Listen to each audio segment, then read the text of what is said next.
사사기 19장. 이스라엘에 왕이 없을 그때에 에브라임 산지 구석에 거류하는 어떤 레위 사람이 유다 베들레헴에서 첩을 맞이하였더니 그 첩이 행음하고 남편을 떠나 유다 베들레헴 그의 아버지의 집에 돌아가서 거기서 넉 달 동안을 지내매 그의 남편이 그 여자에게 다정하게 말하고 그를 데려오고자 하여 하인 한 사람과 나귀 2마리를 데리고 그에게로 가매 여자가 그를 인도하여 아버지의 집에 들어가니 그 여자의 아버지가 그를 보고 기뻐하니라. 그의 장인 곧 그 여자의 아버지가 그를 머물게 하매 그와 함께 머물며 먹고 마시며 거기서 유숙하다가 넷째 날 아침에 일찍이 일어나 떠나고자 하매 그 여자의 아버지가 그의 사위에게 이르되 떡을 조금 먹고 그대의 기력을 돋운 후에 그대의 길을 가라 하니라. 두 사람이 앉아서 함께 먹고 마시매 여자의 아버지가 그 사람에게 이르되 청하노니 이 밤을 여기서 유숙하여 그대의 마음을 즐겁게 하라 하니 그 사람이 일어나서 가고자 하되 그의 장인의 간청으로 거기서 다시 유숙하더니 다섯째 날 아침에 일찍이 일어나 떠나고자 하매 그 여자의 아버지가 이르되 청하노니 그대의 기력을 돋우고 해가 기울도록 머물라 하므로 두 사람이 함께 먹고 그 사람이 첩과 하인과 더불어 일어나 떠나고자 하매 그의 장인 곧 그 여자의 아버지가 그에게 이르되 보라 이제 날이 저물어 가니 청하건대 이 밤도 유숙하라. 보라 해가 기울었느니라. 그대는 여기서 유숙하여 그대의 마음을 즐겁게 하고 내일 일찍이 그대의 길을 가서 그대의 집으로 돌아가라 하니 그 사람이 다시 밤을 지내고자 하지 아니하여 일어나서 떠나 여부스 맞은편에 이르렀으니 여부스는 곧 예루살렘이라. 안장지운 나귀 2마리와 첩이 그와 함께 하였더라. 그들이 여부스에 가까이 갔을 때에 해가 지려 하는지라 종이 주인에게 이르되 청하건대 우리가 돌이켜 여부스 사람의 이 성읍에 들어가서 유숙하십시다 하니 주인이 그에게 이르되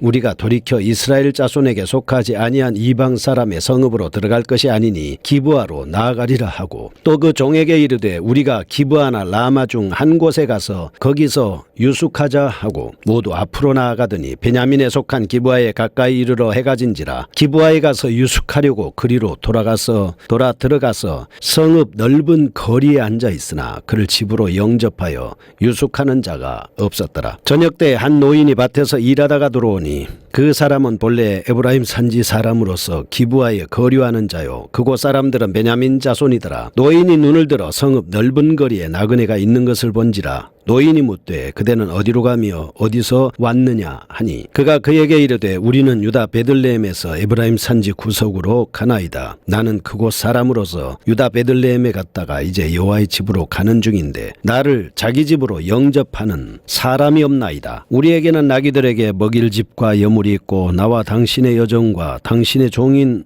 우리들과 함께 한 청년에게 먹을 양식과 포도주가 있어 무엇이든지 부족함이 없나이다 하는지라. 그 노인이 이르되 그대는 안심하라. 그대의 쓸 것은 모두 내가 담당할 것이니 거리에서는 유숙하지 말라 하고 그를 데리고 자기 집에 들어가서 나귀에게 먹이니 그들이 발을 씻고 먹고 마시니라. 그들이 마음을 즐겁게 할 때에 그 성읍의 불량배들이 그 집을 에워싸고 문을 두들기며 집주인 노인에게 말하여 이르되 내 집에 들어온 사람을 끌어내라. 우리가 그와 함께 관계하리라 하니 집주인 그 사람이 그들에게로 나와서 이르되 아니라 내 형제들아 청하노니 이 같은 악행을 저지르지 말라. 이 사람이 내 집에 들어왔으니 이런 망령된 일을 행하지 말라. 보라 여기 내 처녀딸과 이 사람의 첩이 있은즉 내가 그들을 끌어내리니 너희가 그들을 욕보이든지 너희 눈에 좋은 대로 행하되 오직 이 사람에게는 이런 망령된 일을 행하지 말라 하니 무리가 듣지 아니하므로 그 사람이 자기 첩을 붙잡아 그들에게 밖으로 끌어내매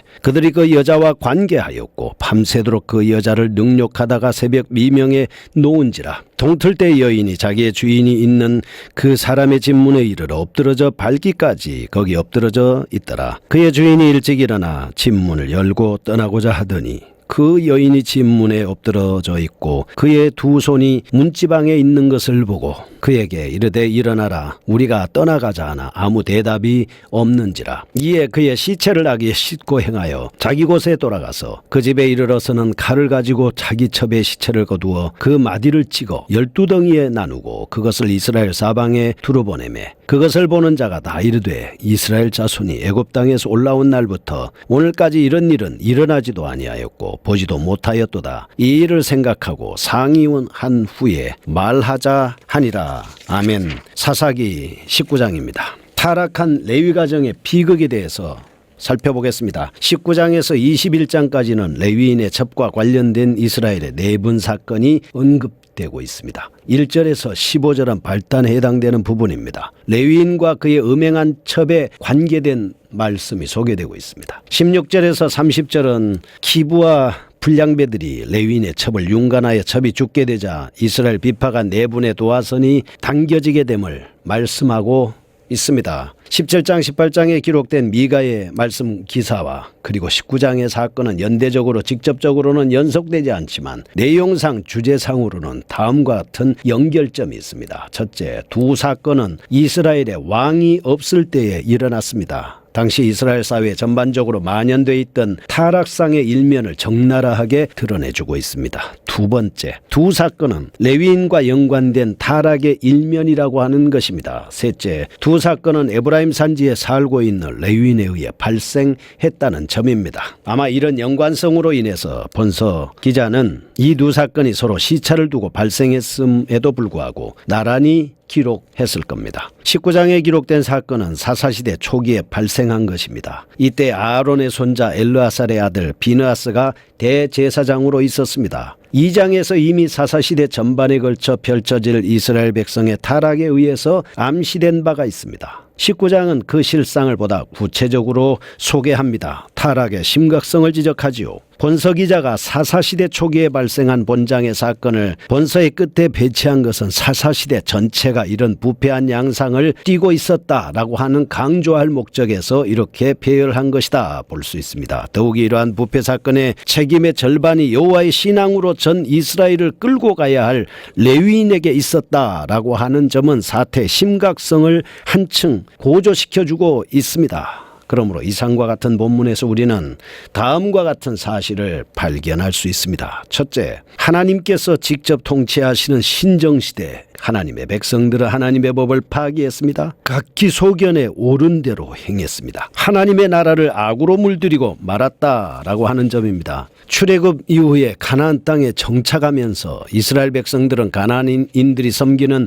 우상과 그들의 간섭을 비판 없이 그대로 수용하게 됐습니다. 하나님의 백성으로서 성결 의무를 저버린 것입니다. 그래서 성직자인 레위인들조차도 가나안의 풍습을 따라 행하는 범죄에 무감각하게 된 겁니다. 이것은 하나님으로 하여금 하나님의 백성들을 새롭고 거룩한 하나님의 나라의 문화와 법과 도덕과 삶의 체계로 교육시켜야 할 당위성이 제공되고 있습니다. 이에 대해 이사야 선지자가 말씀합니다. 이사야 53장 6절에 우리는 다 양 같아서 그릇 행하여 각기 제 길로 갔거늘 여호와께서는 우리 무리의 죄악을 그에게 담당시키셨도다 말씀하고 있습니다. 그래서 두 번째, 19장 초두에서 암시되고 있는 것과 같이 왕정제도는 이스라엘 백성들로 하여금 하나님 나라 백성으로서 바로 살게끔 교육하는데 적절한 장치로서 도입될 필요성이 있었다라고 하는 것을 알 수가 있습니다. 1절에서 15절에 나타난 첫 번째 보겠습니다. 레위인의 도망간 첩입니다. 에브라임 산지에 살고 있는 레위인의 문란한 사생활에 대해서 소개하고 있는 부분입니다. 그런데 레위인이 본처와 어떤 관계에 있었는지에 대해서는 잘 나타나고 있지 않지만 그의 첩과 관련된 사건이 소개되고 있습니다. 이 두 등장인물이 레위인과 첩이라는 데서부터 이미 그의 파행적인 가정의 구조가 암시되고 있었다 이렇게 볼 수 있습니다. 첩이 다른 남자와 행음한 뒤 남편에게서 달아났습니다. 이 레위인은 대단히 비정상적인 삶을 살고 있었다라고 하는 것을 볼 수가 있습니다. 친정으로 달아난 첩이 넉 달 동안이나 머물 수 있었다는 사실에서 이 첩이 레위인의 아내로서 온당치 못했을 뿐만 아니라 첩의 아버지 장인도 정상적으로 평가할 수 없는 그런 사람이었다라고 하는 것을 짐작할 수가 있습니다. 아무튼 이런 상황 아래서 레위인은 장인 집으로 찾아가 며칠을 머문 뒤 첩과 함께 귀갓길에 오릅니다. 그리고 도중에 날이 저물자 여부스족이 성읍인 예루살렘에서 유숙하자는 종의 간청을 뿌리쳤습니다. 이스라엘 백성이 사는 기브아 성읍에까지 가기가 힘들지만 여행을 합니다. 그러나 그곳에서 그들은 아무도 그들을 자기 집으로 영접하여 맞이하는 사람이 없는 어려움에 봉착하게 됩니다. 그 당시 도덕적인 붕괴가 한 레위인의 가정에서만 있었던 일이 아니고 전체 민족에 만연해 있었다라고 하는 것을 알 수가 있습니다. 이와 같은 사실을 통해서 우리는 몇 가지 사실을 알 수 있습니다. 첫째, 일반적인 개인적인 한 가정의 삶은 당대 사회의 전체적인 삶을 반영한다라고 하는 것입니다. 이것은 가정을 중요시하는 고대 이스라엘 사회에서 더욱 그렇습니다. 사실 가정은 가장 기본적인 단위입니다. 따라서 건전한 가정이 있는 사회는 그만큼 더 건전하기 마련입니다. 신약 시대에도 가정의 주요성에 대해서 자주 언급하고 있습니다. 왜냐하면 사회와 연결되기 때문입니다. 이와 관련해서 사도 바울은 특히 교회의 직분자를 세울 때는 단정하고 한 아내의 남편이 되어 자녀와 자기 집을 잘 다스려야 된다라고 이렇게 말씀을 하고 있습니다. 올바른 가정이 시행되지 않는 한 건전한 가정의 존립은 기대하기 어렵다라고 하는 것이 두 번째입니다. 넉 달 동안이나 친정에 와 있습니다. 한 번도 딸을 책망하지 않고 시댁으로 돌아가라고 권면하지 않습니다. 레위인의 첩의 아버지는 가정교육에 실패한 대표적인 인물이라고 볼 수 있습니다. 잘못을 깨닫도록 하기 위해서 책망하기보다는 지나친 관용으로 방임해 두었습니다. 그래서 그의 딸은 자신의 가정을 끝까지 지켜야 한다는 의무를 배우지 못했을 뿐만 아니라 남편을 경멸하는 어리석은 아내가 되고 말았습니다.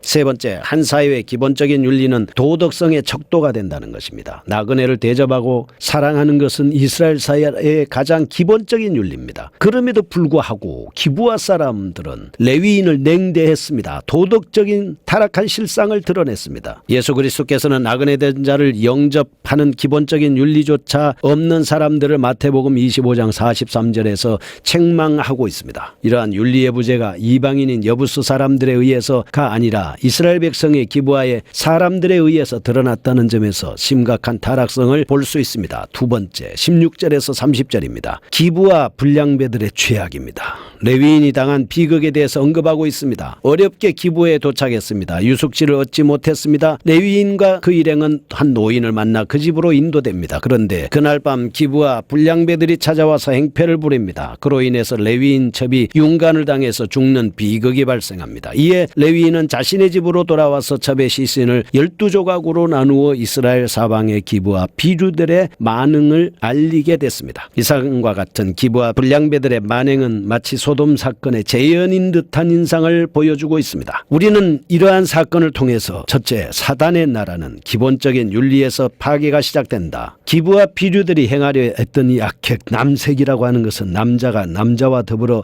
성관계를 갖는 추악한 성행위를 말하는 것입니다. 동성애인 것입니다. 용납할 수 없고 이해할 수 없는 부분입니다. 두 번째, 사회악을 대처함에 있어서도 성경적으로 올바르게 해야 된다라고 하는 것을 알 수가 있습니다. 세 번째, 사회의 악은 그리스도인에게 있어서 책망의 대상이지 타협의 대상은 될 수 없습니다. 만약 우리가 악과 타협하고자 하면 악에 동조하게 되기 때문입니다. 네 번째, 한편 이상에서처럼 레위인이 당한 비극은 그 자신의 축첩행위와 첩의 음행에 대한 하나님의 심판이라고 할 수 있겠습니다. 하나님의 공의 앞에서 어떤 죄악도 간과될 수 없는 교훈을 우리에게 주십니다. 말씀을 철저하게 지켜 사회를 공의롭게 공정하게 만드는 우리가 돼야 되겠습니다. 거룩하신 아버지, 감사합니다. 말씀에 따라 온전한 사회를 건설해 갈 수 있게 하옵소서. 예수님의 이름으로 기도합니다.